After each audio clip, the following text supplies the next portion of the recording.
Got it. Okay, thank you. And so it's user friendly. Many of the CRMs on the market require some pretty involved technical expertise, and sometimes technology is not a strong suit of cooperatives. In general, we're all volunteers figuring this out as we go and doing our best, but not always do we have technical expertise on our team.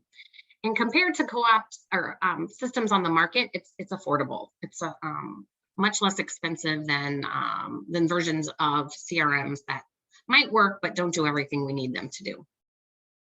So let's look at how CoApp stacks up to the CRMs that co-ops are currently using. Right now, we know some co-ops are using Nation Builder or HubSpot or City CRM.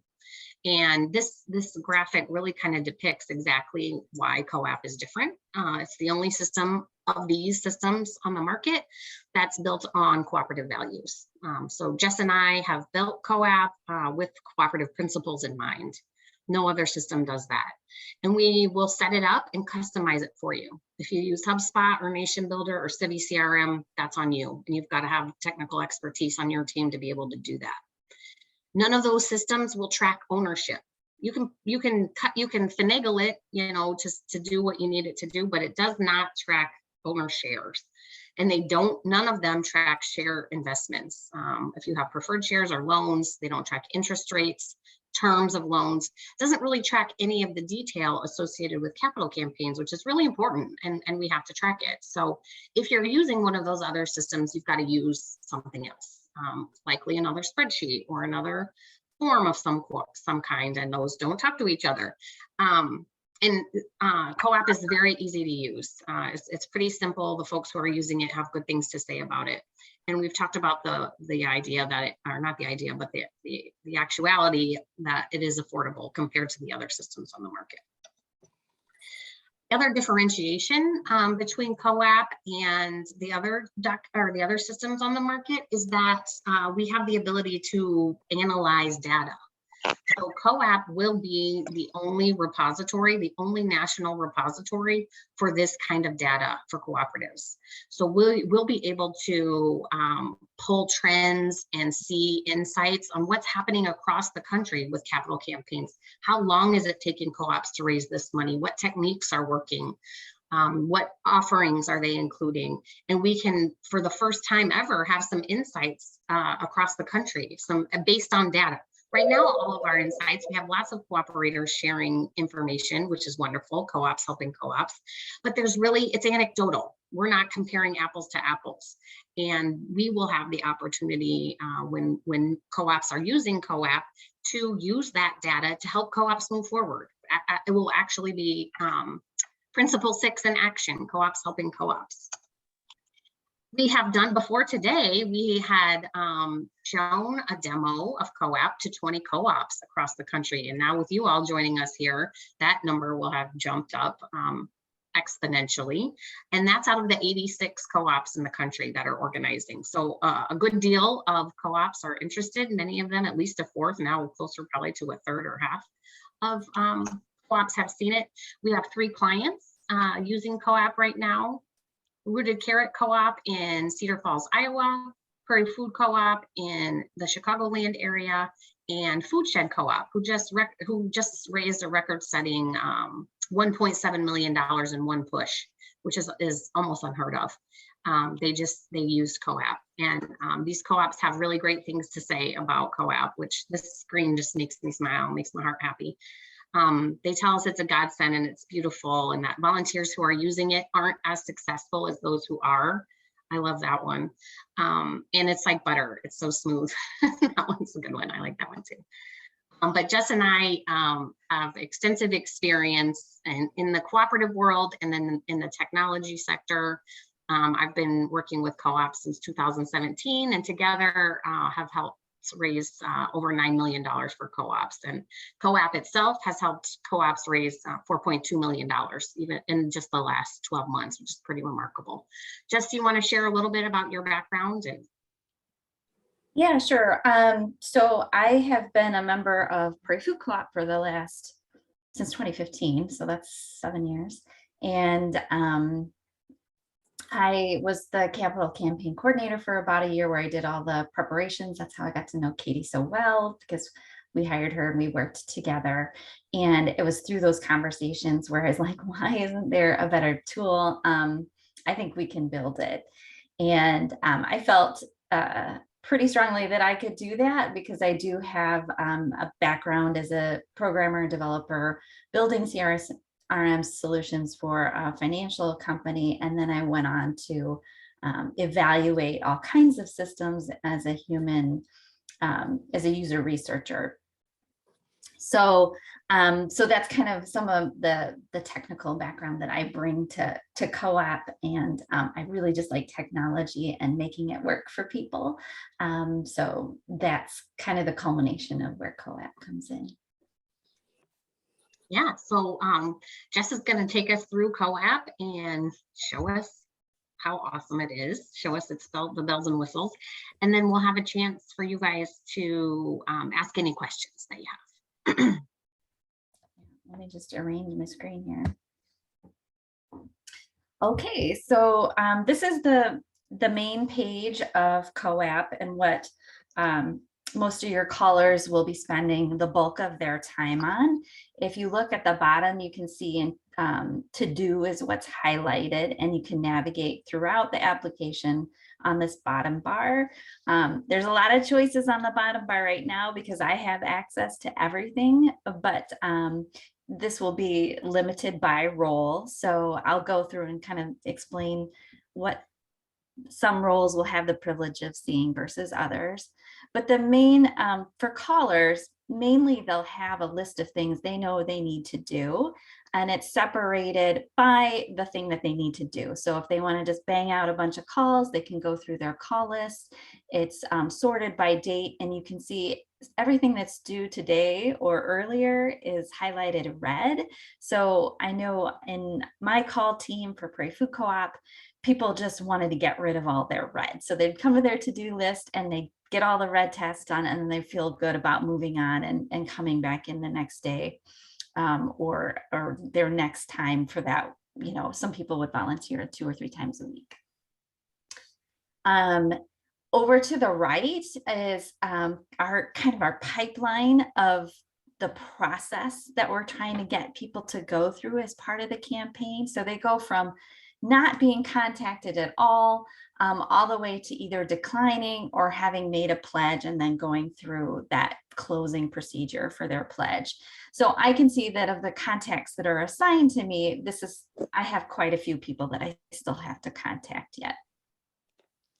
And then overall, I can just see a quick highlight of where we are in the campaign overall. So this is all test data. It's not entirely accurate because I just wanted to make sure I had things assigned to me that I could show to you today. But for today, we're assuming that we've been in the campaign for a couple weeks, and we have about 30 days to go, and we've done great.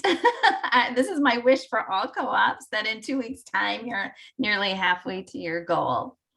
So this is the main place that callers will sort of live, is on their to-do list, doing tasks, but they'll also be able to see some campaign stats overall.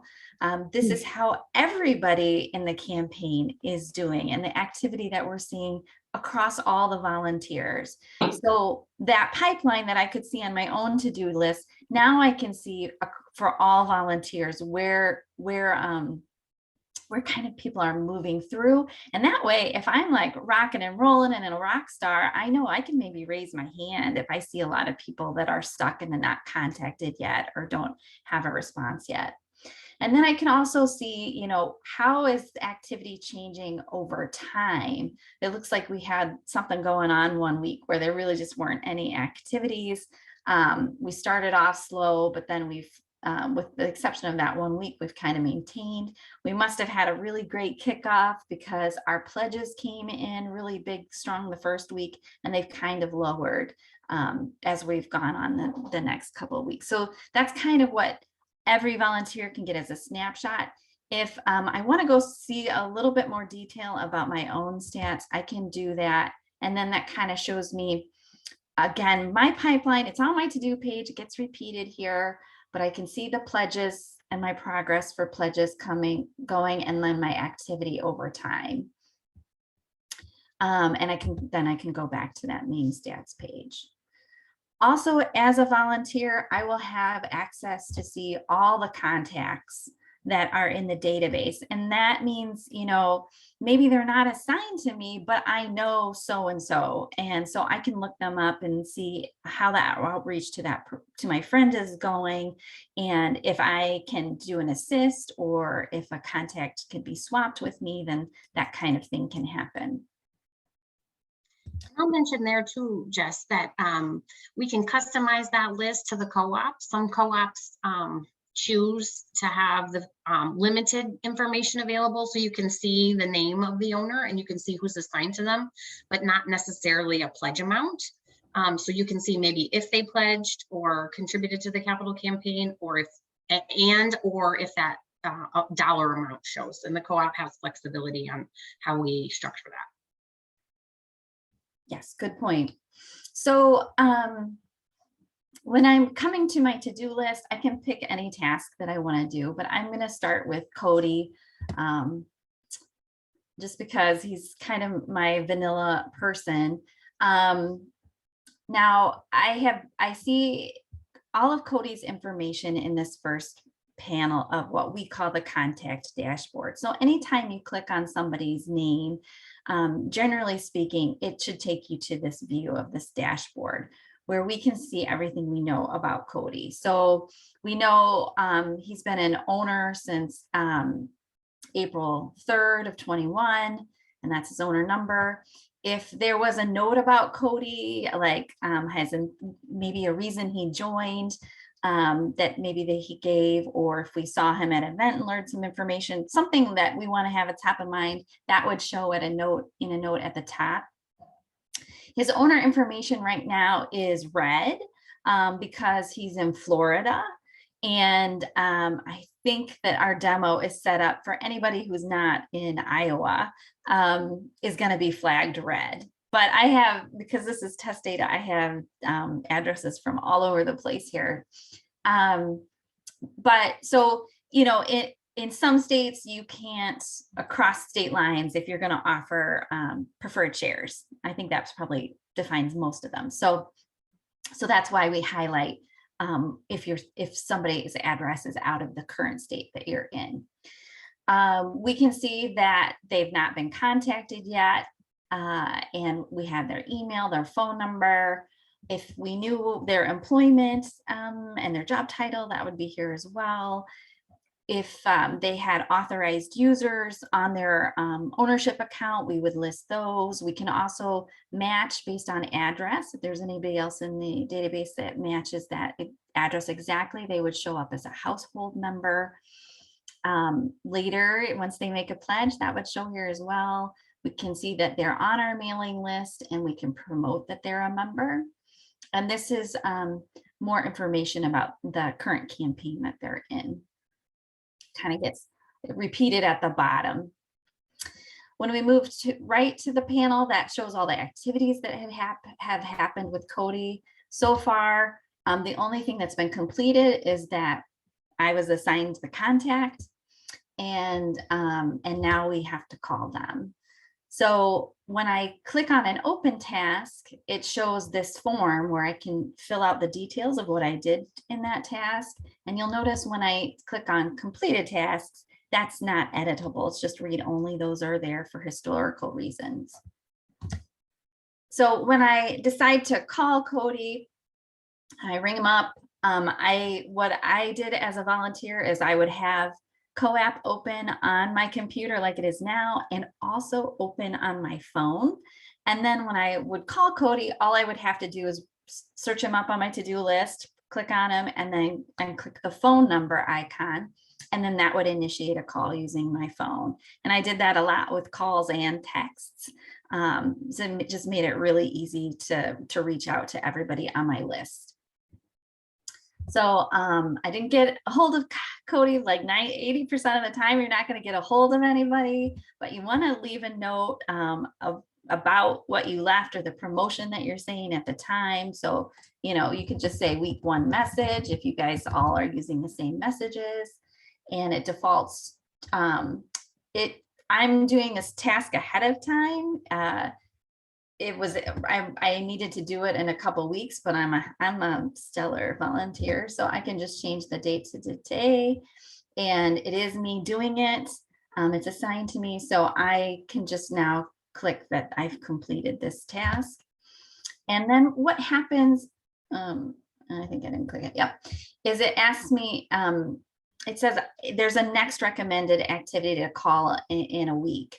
And do I want to edit that task? And if I do, it'll bring up in a window. But if I just accept the automated, when I accept the automated task that's created, most of the times I can just click no, and you'll see that my call has been completed and I have a reminder to try again next week.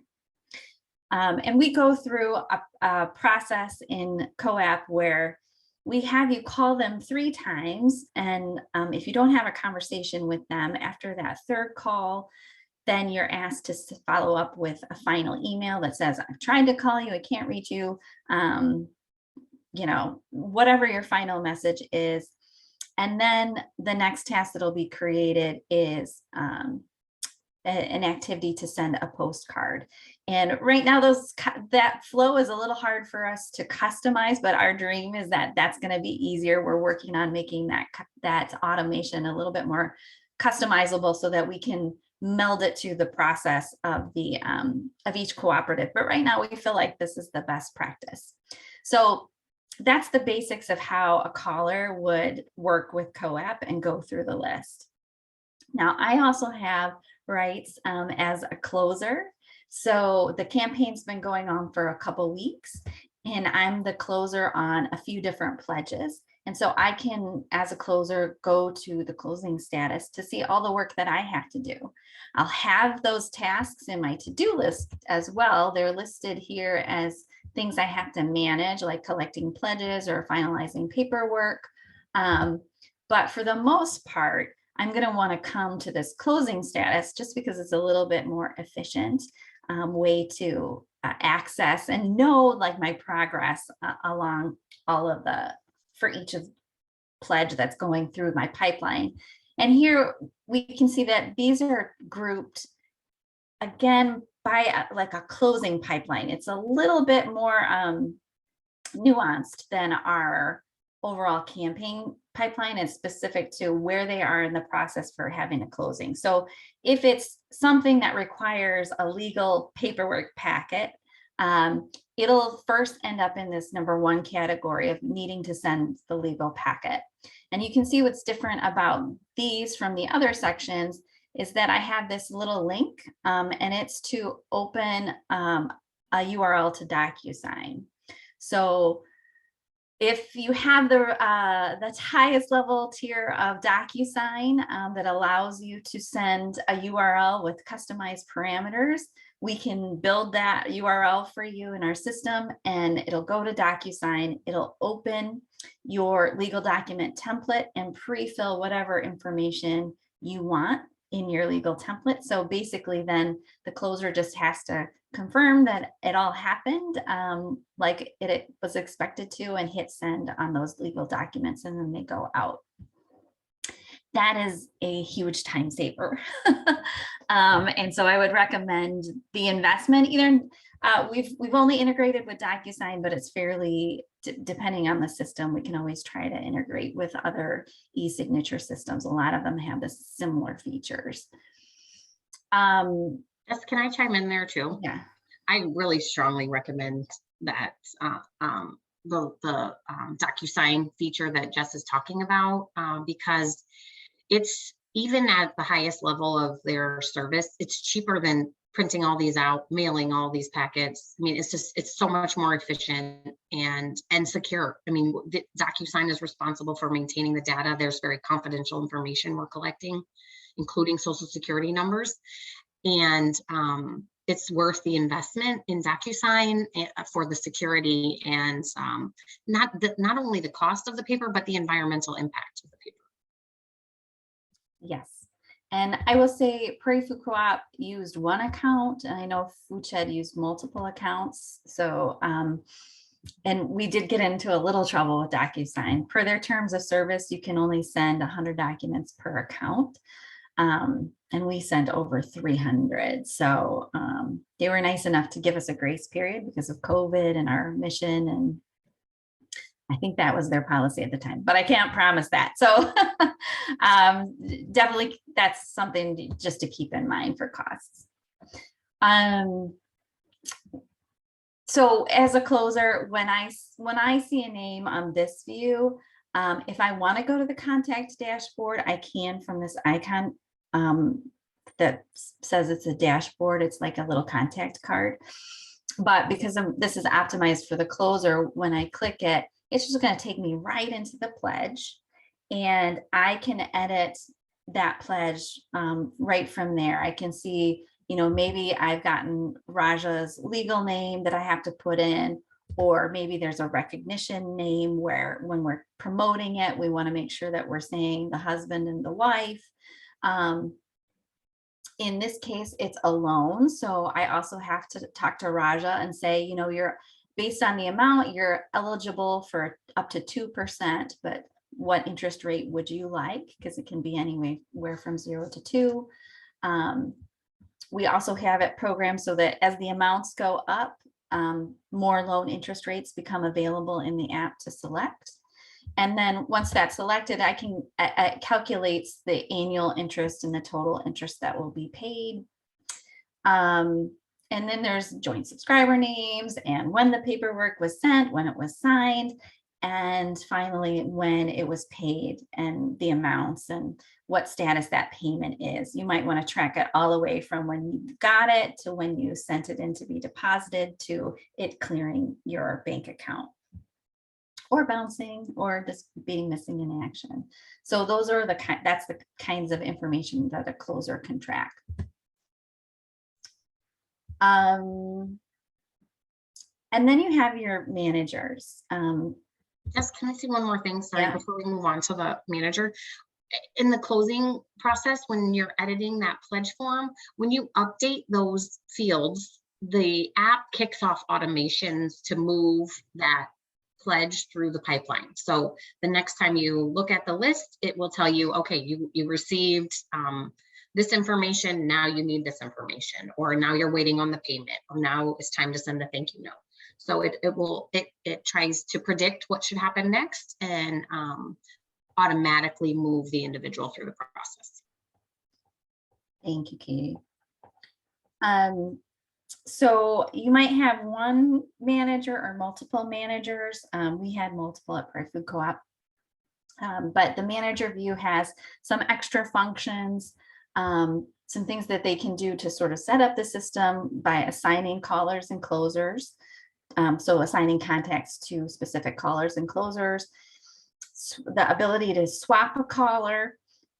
So let's say, somebody got assigned their best frenemy and they just don't really want to call them for whatever reason. They can request that contact be swapped in the system. And then the volunteer manager can pick a new volunteer. Likewise, if because we have that predefined process of call, email, postcard, once they've been sent that, I think they made that third call, they become swap eligible.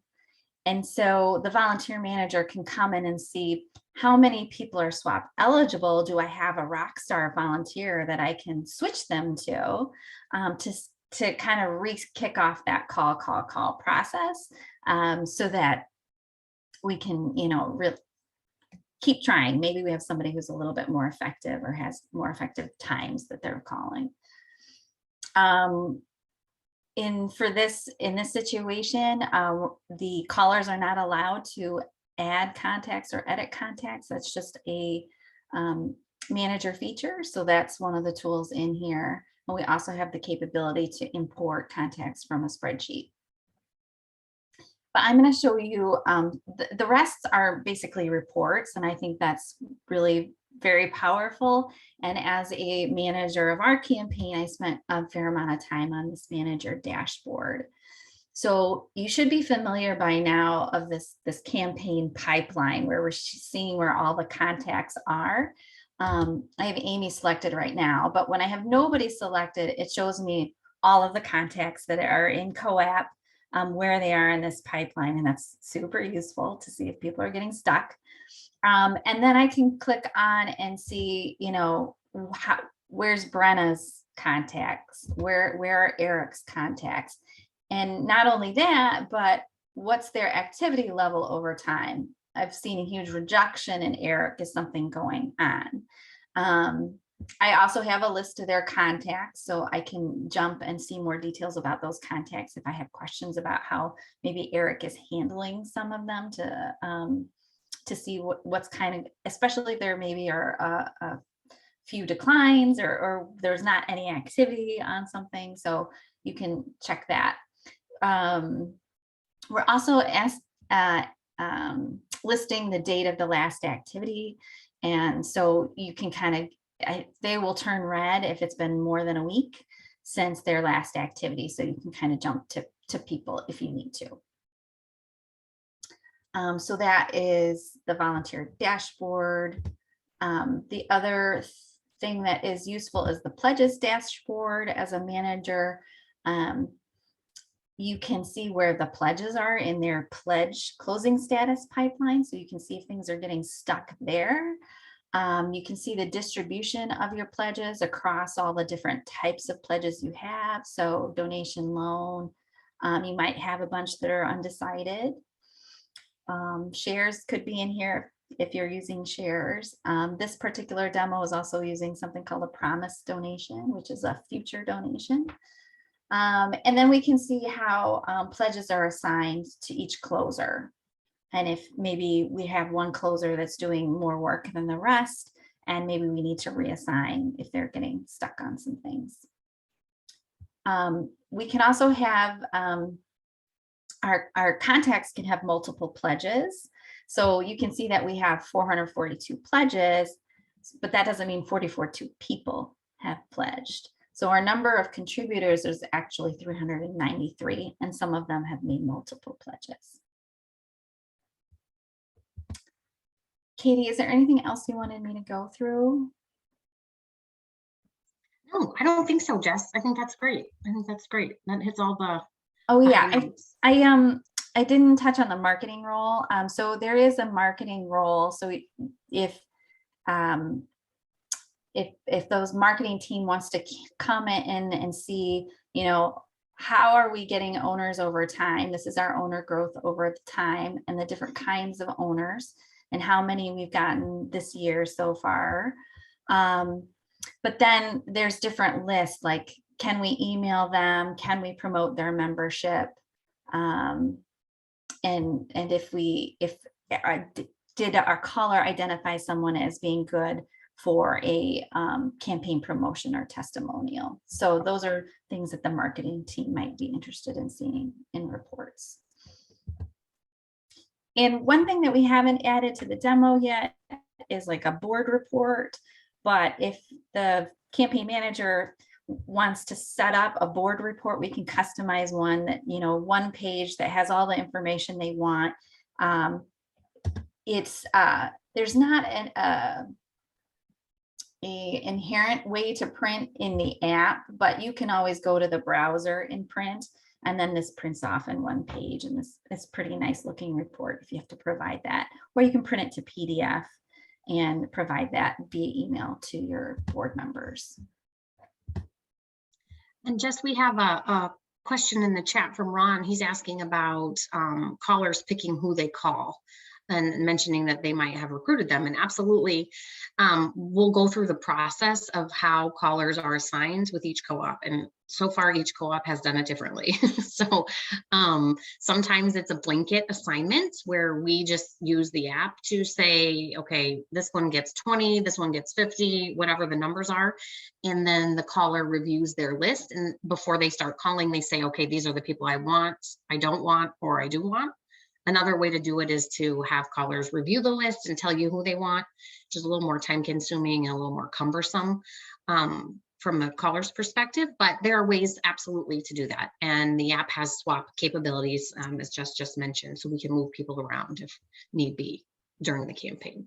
Yes, and our assignment capabilities and swap capabilities take into the account that you'll have contacts from a single member household or a multiple member household.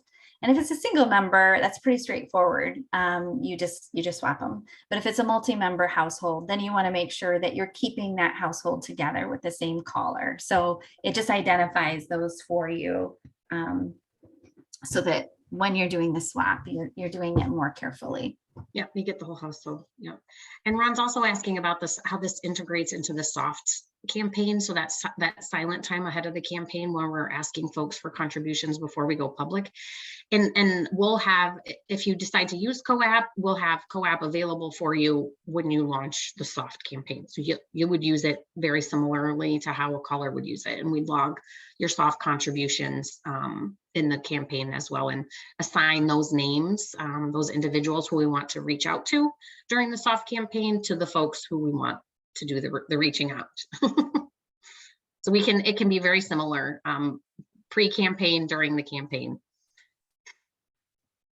Other questions? This is now time to ask your questions. So please ask away. And Jess, maybe we could go back to the gallery view. So I like to see more people's faces. Oh yeah, I can stop sharing my screen. Thank you.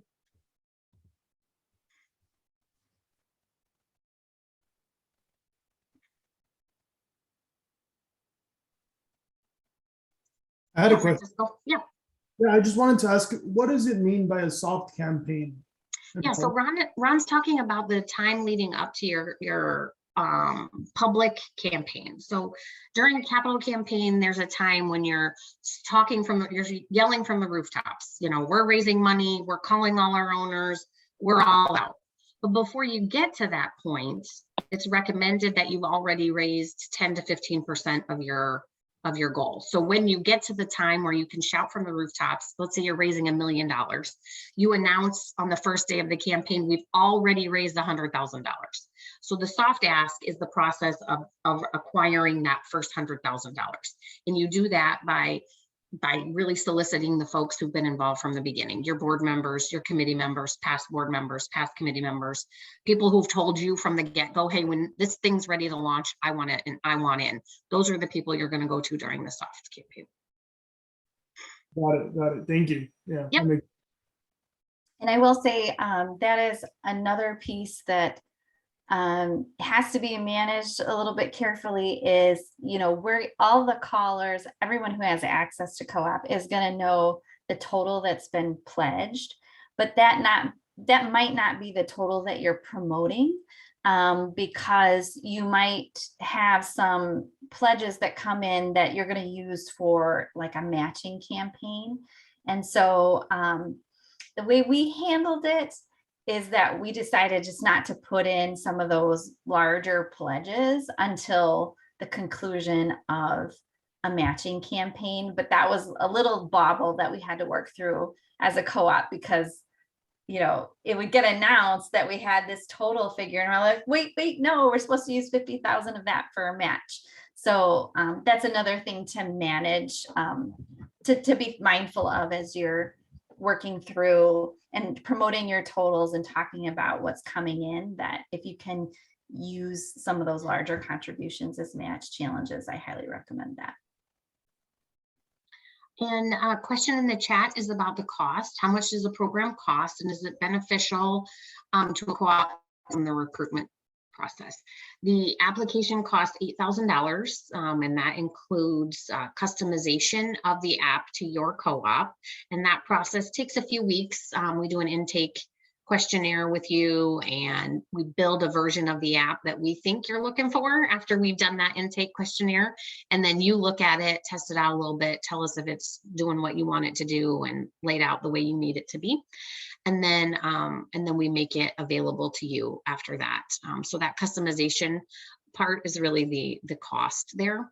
The app is housed in AppSheet, which is a third party, and they have a per user fee of $10 per user per $10 per user per month is the fee. And if you have less than 10 users, we can keep it in the demo mode, right? Jess, is that what it's called? It's like not officially live. Everyone still has access to it. Basically, if you have fewer users than 10, there's no fee. So most co-ops won't have 10 users until they're ready to launch their capital campaign. So that per user per fee may or may not be applicable to your co-op. But there was something else I wanted to say about the cost, Jess. If it's just a CRM system and not prepping for a campaign, it is a lower cost. Yes, right. So that's to customize your app for a campaign. If you're customizing your app, if you want the app just to manage your owners, which we would highly recommend. So Megan, to answer your question, yes, it's applicable if you're still in the recruitment phase. And I'm assuming you're talking about recruitment of owners. If that's not the case, clarify for me. But yes, absolutely. This is a tool that can be used for a co-op at any stage of development. We have not yet, to be very honest, had a co-op use it that is in the an earlier stage than the capital campaign. Everyone who's used it so far has been ready to launch their capital campaign. So that's something we'd love to do. We'd love to have a co-op use it from the beginning. It's the kind of tool I wish I had from the beginning. I would have made my life a lot easier. And the fee for that customization is $5,000. So it's a little less expensive. Oh, I know what I was gonna say. So the customization gives you access to the app for a year. So that entry point of 5,000 or 8,000 gives you access to the app for a year. And then after that, there's a $100 per month fee to continue to use the app after that. And that's per co-op, it's not per user. And, oh shoot, I had a point. I'll come back to it. oh, the integrations. So, and that is the integrations with your other systems is part of the customization piece as well. As long as you know them when we're doing all that setup. If they come in later, then we'll probably have to negotiate that a little bit at an hourly rate. But that was really useful for Prairie Food Co-op because I was managing most of the tech, and it can get really cumbersome. But we connected Nation Builder to CoApp, and we also connected Calendly for scheduling calls to CoApp, and I'm forgetting, Zoom. If people registered on Zoom, we connected that to CoApp. So we also had an online pledge form on our website, and so if pledges came in through that went into CoApp. And so that way, if any system where we were hearing from our owners or potential investors, that was all getting routed to CoApp, so that the caller who would click on their name to go to do a task with them would see that in that activity feed. Yeah, and we can also connect to your ownership form. So if you can sign up to be an owner, if you can fill out that paperwork online, we can connect that to CoApp. So that takes any data entry out of the mix. So if someone joins online, they're automatically in CoApp. Owner number assigned, everything documented. We believe we can link to QuickBooks. So when you're executing your capital campaign, you can send invoices for pledge amounts, which has been very successful at some Food Shed. They implemented that with huge success. I think they probably have, at the time, I haven't heard an update, probably 99% payment within 7 days, which is unheard of in a capital campaign. I mean, you get your money, but you don't get it right away. People kind of take their time and drag their feet. They do what they're gonna say, but not always in our timeline.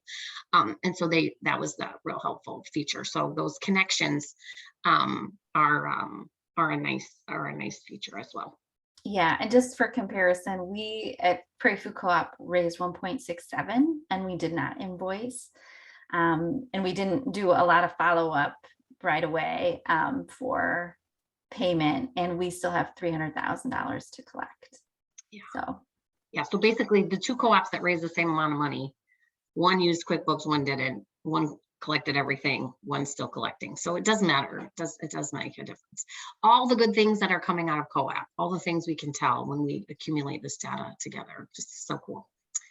And just another point about cost.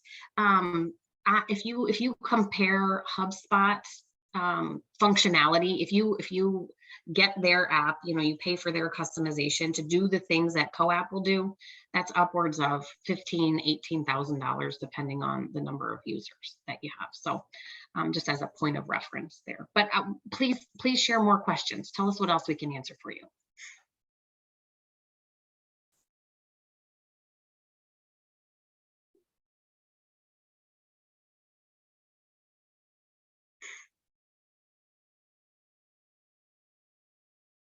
One of the things I tell co-ops when I'm working with them for capital campaigns is you have to get comfortable with silence. People have questions. People, you ask them a question and they'll think about it, and then it'll percolate and they'll ask it.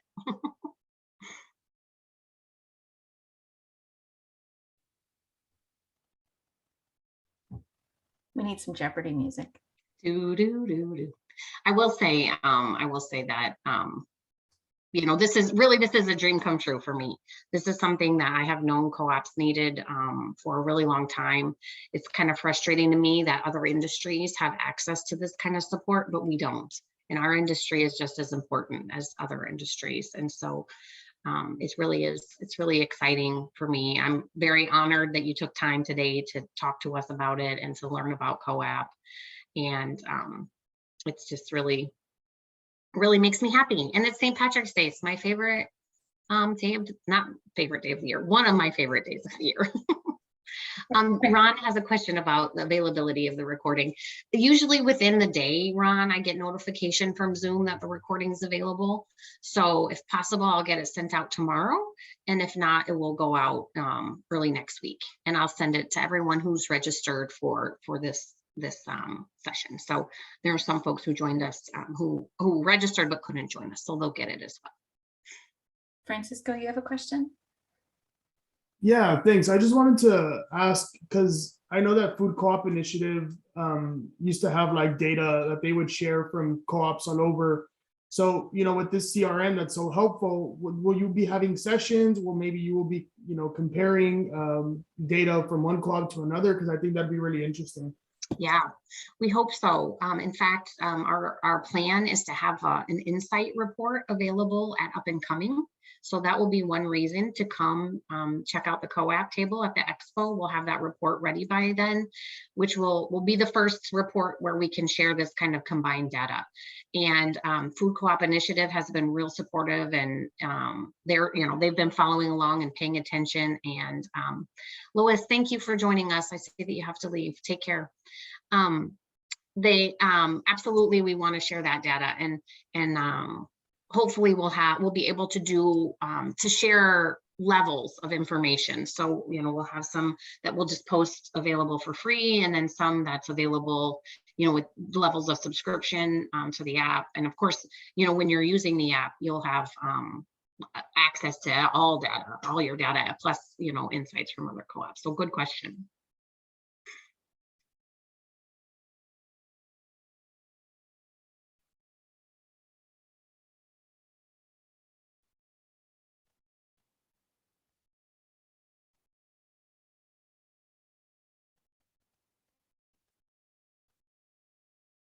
Let's see here. Question in the chat. Our whole board should watch this. I agree, Ron. I think it's a good idea. It's an investment. This is an investment. This isn't a small chunk of funds, and we realize that. And to be honest with you, we're not making any money. We're doing this because we love this. The amount of time it takes to customize this really is probably double what we're charging for. But Jess and I are committed to this project and committed to co-ops, and we certainly understand that it's a commitment financially. We can spread payments out, I will mention. So if it's helpful to you, we can spread that fee out over a few months. We could spread it out over the course of your campaign. We can be flexible with payments options. We can definitely work with you to make it more manageable. And if you think about it, you know, I like to think about it in terms of how much money you're raising. So if you think about the cost of raising funds, you know, you got to spend money to make money. And this is a very small fraction probably of what you'll raise. You know, less than 0.5% probably of what you'll raise, but it will save you bazillions of hours of time. And I thought I saw something else pop up in the chat. Yeah, there's a question about whether or not this information will go into the point of sale system. And it will be very easy to do that. Katie's talked to a few different folks about it. And the way that we have the data stored, it's very malleable. So pretty easy to fit whatever system you're going into. Yeah, absolutely. And Jess is right. I have talked with the two point of sale systems that co-ops use mostly across the country. And they're aware that we're building the app and that we want it to transition to their system. And so we've had, I have attempted to have conversations with them about that transition process, but we haven't had a co-op who's ready yet. Foodshed will probably be the first one to do that. So we'll test it out with them, but Jess is absolutely right that we can format the data to fit their system. And I know at Green Top, that was a big headache for us, was getting our data into the point of sale system. And it took, you know, they tell you, oh, it's easy, it's smooth. And no, it wasn't easy or smooth. And we want to make that a little easier for you.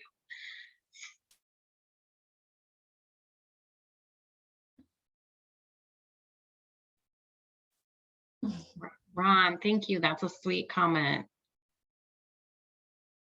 And so Kathy, you're in the middle of your community investment campaign now. That's exciting. You're at Bethlehem, is that right? Yep. Yes, yes, yes, which is so exciting. You guys are doing such wonderful things. Can you share how it's going with us via chat?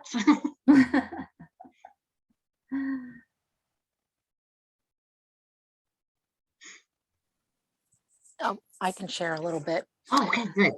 So no, we have split up a lot of the calls by who you know right now. And so we've begun that. I know we've had some people donate. We're having a board meeting on and an executive meeting on Monday. So then I will find out more information. But one good thing, this is totally different subject in a way, but we're very nervous because we haven't gotten in. We have this huge grant that was coming from the federal government and we haven't gotten anything from them. So we're starting to get very worried. But the House and the Senate just passed the appropriations bill and the president signed it. And in that is community investment fund money that we're going to receive. But we have a good at least $300,000 that will not be covered. So that's what we're raising right now. So, you know, it's I don't have any figures on how much we've raised so far, but hopefully maybe by up and coming, it'll all be done and we'll be able to say. So awesome. We'll be ready to celebrate with you at Up and Coming. Yeah, I hope so. Wish us luck. We do. I'll be rooting for you. Yeah, so we are using the old spreadsheets and everything that we wish we weren't, but you know, I'm just making calls, so I'm not involved in that whole technical part. So, but it's good. It's good. You know, so far we'll tell you when we're done. Awesome. Awesome. We'll be rooting for you. And I would encourage all of you, if you don't already, to follow your fellow cooperators on here. Find the Whitewater Grocery Company, find Bay City on Facebook, find Frontera. They're mostly on Instagram because they're awesome. But find them and follow them. You can learn so much by paying attention to other co-ops. So I'm stickler for time. We're over 1 hour. Honored to have you all here, honored to share CoApp with you. We'd be happy to send you more information if you need it, or get you anything you need to help make a decision if CoApp is the right thing for you. And the next Coffee with Katie will be in April.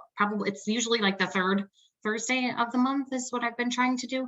And I'll get that scheduled and we'll be talking about some form of capital campaigns. So Thank you guys so much for joining us, and have a great St. Patrick's Day. Bye, everyone. Take care. Take care. See you, everyone.